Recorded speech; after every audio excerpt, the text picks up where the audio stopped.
Thank you, Janice and Nancy. Wonderful, wonderful readings. And I'm so happy, as we all are, to be in the season opener for this series. So Howard and Joan, what a great thing to throw forward, and I'm very happy to be here. And Laura LeHue is out there somewhere looking at the video. Laura, thank you, and Other Chaos Press for publishing my first full-length collection. This might be a little better. I'm also happy that you're all coming out on such a beautiful day, and before this supermoon, this lunar eclipse and supermoon tonight. I don't know if we'll see it here, but hope everybody can go out and take a look. Keats is said to have said that negative capability is the will to abide in contradictions without attempting to resolve them. And so how Schrodinger's cat got out of his box and into a poetry collection is something I want to go over with you today. Encountering as a layperson, I assure you, the famous quantum physics thought problem posed by Austrian physicist Erwin Schrödinger in the 30s, I was taken by the conundrum, simply put, about whether or not a live cat closed in a box with a nuclear device could be alive and dead simultaneously. Of course, it cannot be both. But until the lid is opened and the cat is observed in one state or the other, there's a visual aid back on the table. Both conditions are possible. Bingo. Isn't this what happens every day? A missing person is alive and dead. Winner until or unless you lose. A biopsy benign and malignant until the pathologist decrees one or the other. The poems in this collection take physics terminology into the poetry lab. I hope prompt you to ask if certain givens might begin to shimmer sideways under alternate observation points. This and the juicy details of Erwin Schrödinger's personal life. He and his wife Anne Marie Bertel, Mrs. Schrödinger, lived in a ménage à trois with the wife of Erwin's assistant, Hilde, who had a child with Erwin, whom they all raised. And this all led me to think about Anne Marie Schrödinger's breast, handled or mishandled, and poems began to emerge around the various states of entanglement, decoherence, superposition, countless situations being both and. And now to open that box. And there is a cheat sheet in the back explaining the physics terms. And the book is organized in 5 sections with these wonderful physics terms. And so I'll just give you a taste. The first section is entanglement. Self-portrait as bruise. A blood whisper, I am the younger sister of impact, the lost hour saving daylight mourns. Mildew is my second cousin, once removed. I'm often surreptitious, the small chameleon on the back of a thigh, or comma below the ear. If there is a fresh pear on the counter, I will press into it my yellow kiss. I've been called reticent, understudy to hostage and hospice, but I prefer to yell when someone sees I'm there. Thumbprint or thunderhead, any longing will never be taken for love, though it is similar in the way it uses quiet fury to aggravate intention and pools with me in one place far too long. Can you pull it? Do you want to pull it up? Okay. Deadlock. Under a tarnished sky, one moss-freighted limb hunkers like a pathologist over the road to the lab. A petri dish is tonged from its stack. A left breast, unpowdered, awaits its probe. The pet cat wandered off a week earlier, climbed into a box at the neighbor's. Post. The pathologist swivels her microscope. Dice are in mid-roll, coins in the air. Results. Pending. Crest and trough, holding heavy the simultaneous upshots. The marked breast is carried to bed, patted down under the press of blankets. The old cat's dreamt alive. Regardless of outcome, every passage underneath the laden maple will be a new snag in the chest. And this is where I began this book, this pending of results of something. And I have small passages, small cinquains that float through the book, reminding us that we encounter these things over and over again. And I also think they appear as you read this collection as kind of floaters. And if you're all our ages, you have floaters who are your friends. Mrs. Schrodinger's breast is a playground of moon paths studded with stones. Children and lovers like to romp there. It is also a graveyard, not in itself deadly, but where DNA is prone to rest. And another one in this entanglement section. As I mentioned in the introduction, Erwin and Annie had a lively relationship. Mrs. Schrodinger ties her own flies.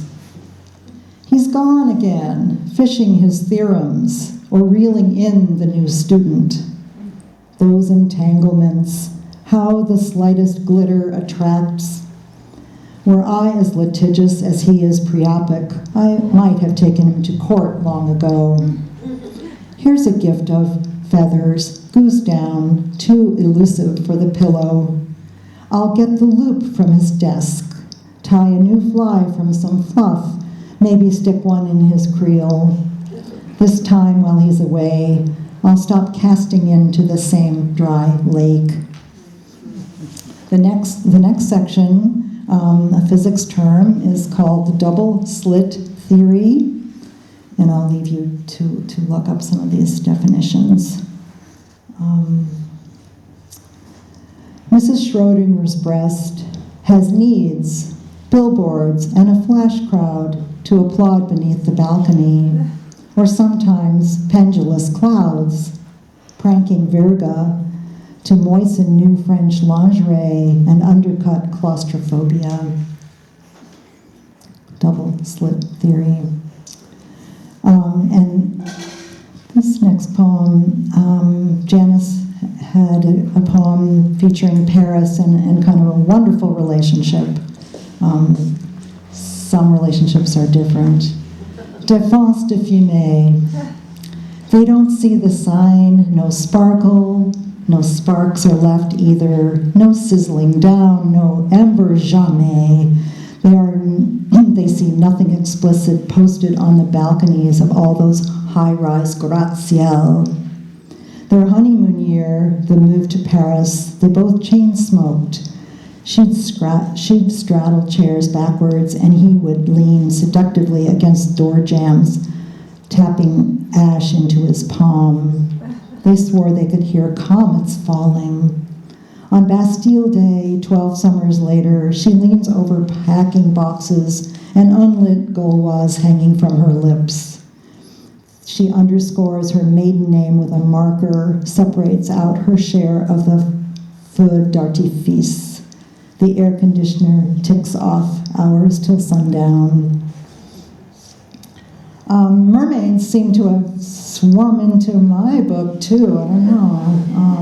Quinton, step back a little bit. Yeah, It's moving a bit. I don't know, work it out, but it's... Mermaid. Mermaids Yeah. seem to have swum into my collection, and again, here is a both and creature. When a mermaid comes undone, inconsequential shells, sometimes of chipped agate, pay them daily to the gods of hazard. Stealth is your best suit to unpucker those drenched lips. Hide in reef shadow, avoid black-clad grief divers who grope after their own hearts. If compromise swims by as it will, upend that raft of innuendo and guilt. Don't connive or flutter, go deep. If you let it, forgiveness will eventually save you. And the next section is called Decoherence. Another wonderful. Quinton, still a little bit. One does not tell the future. One does not tell the future. That's good enough. One does not tell the future, it tells us. And this is the first, this title line is from a line of Alan Peterson's in his wonderful collection, Fragile Acts. One does not tell a sister when she does not ask for help that you are helpless. One cannot imagine the number of rooms the housekeeper must sweep in the house of grief. If spring blares magnolia and forsythia too soon, relax. There is no practical way to quash them. What does one give a sister in the numbed hours before the future arrives? Perhaps something simple from childhood, like a new roll of a lifesavers and the offer for her to choose all her colors first. So simple. And just taste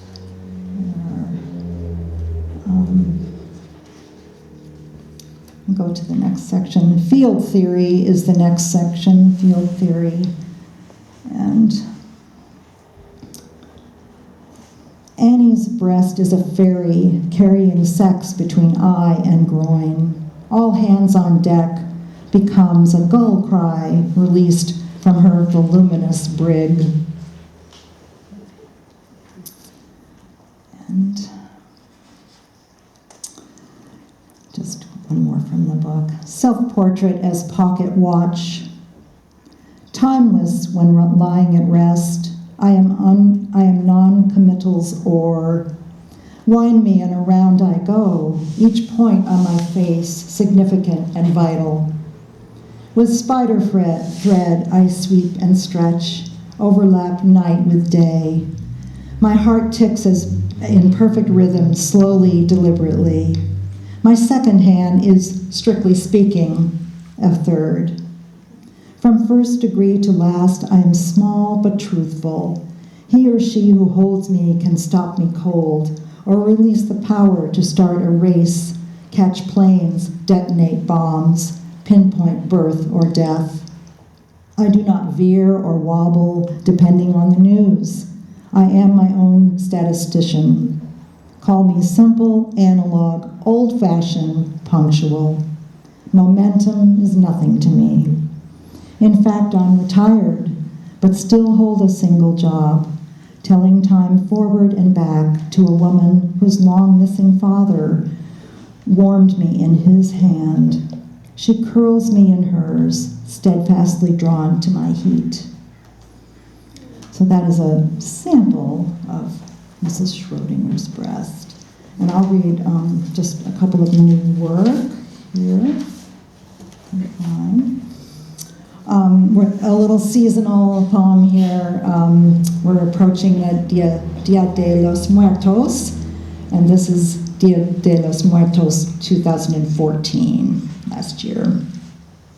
She made us sugar and butter sandwiches on Wonder Bread, noodles with sour cream and honey, and grapes with sour cream and brown sugar, and her specialty duck à l'orange with Cointreau and extra marmalade. She drank bourbon on the rocks, whiskey sours, mint juleps, and stingers. My mother took in all that sweetness, and if we dared sass her, she washed our mouths with ivory soap. She died at 69, the age I reach now. I still taste the sugar and well up from that lather. And I guess poems chase you around even after the manuscript is finished and the book is published. And I have a Sicily reference in here. So isn't that interesting that all three of us have a Sicily reference? Wasn't planned.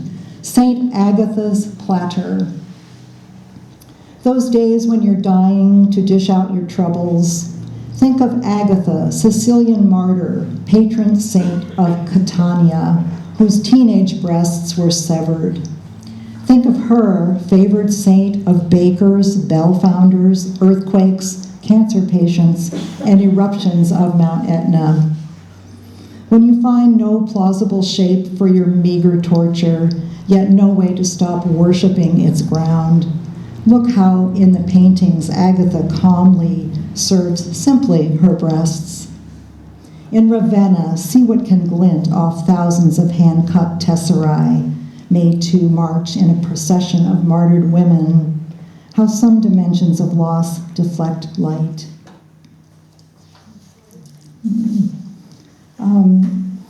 I participated briefly in the Oregon Humanities project, The Dear Stranger. I don't know if others of you did this, where one wrote a letter to a stranger and the Oregon Humanities exchanged the letters, and then it was up to the recipients to proceed. But it spawned a lot of things. Writing to a stranger, isn't that what poems are? Dear Stranger. The airline is lost. Passengers and crew on the airliner are lost. Rings and watches and lockets on the passengers and crew are lost. Pictures inside lockets and undeveloped cells inside the people are lost. An ocean surrounds them, silt rocks them, rocks cover them, salt water moves the rocks somewhere else. The airliner is intact, is in pieces. People have become food and coral reef. Lockets and rings and watches shine deeper than ping. Were you ever so lost? Have you misplaced a ring? If you plunge your hands into sand to search, do you wonder what else you are reaching for? The airliner has not been found. Passengers or crew from this airliner have not been found. Their rings and lockets are floating free, have sunk in the afterlife forever, forever unbeing. No sound detected at such depth, only an inconspicuous seafloor and a vast salient wound. Yeah, the missing. I'll keep writing about it. A little lighter tone here. I'm going to read a couple of sevenlings, and I have to thank Roger Moody, especially, and Karen Locke, but especially Roger and his wonderful collection of 16 self-portrait 16 sevenlings. And it's a wonderful form, and I urge you to find Roger's book. Sevenling. Bad things come in threes, or so they say. Debt, betrayal, embezzlement of time. Who counts the good? Marathon win, one faithful friend, small bursts of love on the tongue. The sun hasn't burnt out yet. Might burn out tonight. Another sevenling. 3 instruments I own, but never play. Recorder, washboard, Sioux drum. They would require practice with fingers, breath, a more patient heart. I've got reason, but damned if I have rhyme or time. Just a couple more. And just another example of some new work. I was able to, I lived in Los Angeles before moving to Oregon, and I was involved in the dance world, taking my own classes as an adult, and I was able to take one of Bella Lewitsky's classes. In Bella Lewitsky's master class for amateurs, and this is a tritina. We're on our backs pressed to the floor. She takes from us our gravity, the chance to fall, and orders us in incremental shifts. To school our swimming bodies, adjust the shift of knees, elbows, arms in port de bras against the polished floor. It's our good fortune taking Bella's master class this fall. So easy to be weightless and learn to take the fall, risk inelegance and shift from tutued pretense to the graceful state of being floored. There's a floor just like this, too. I just have to do this. Oh, I'm sorry. Okay. All right. And I'll end here. Pilfering. So just pilfering. What can we do after a lifetime of flagrant thievery but welcome a second thought? And if there is latitude, return things to their source. Imagine returning obsidian to the Cascades Trail, intact sand dollars to their beaches, coral to Bon Air, red dirt and gleaming agates to the Canyon de los Muertos. Why stop there? What if the magnets of acquisition or gravity could be unprogrammed so we could return those shards to Mycenae, send the Elgin marbles back to Greece, the rough rocks to the Sea of Tranquility, or all their lost black feathers to the crows? After so much displacement, wouldn't it be grand if we lightened up and could return a compliment just once in the exact spirit it was given, or return the perfect favor, or the favor perfectly? Thank you very much.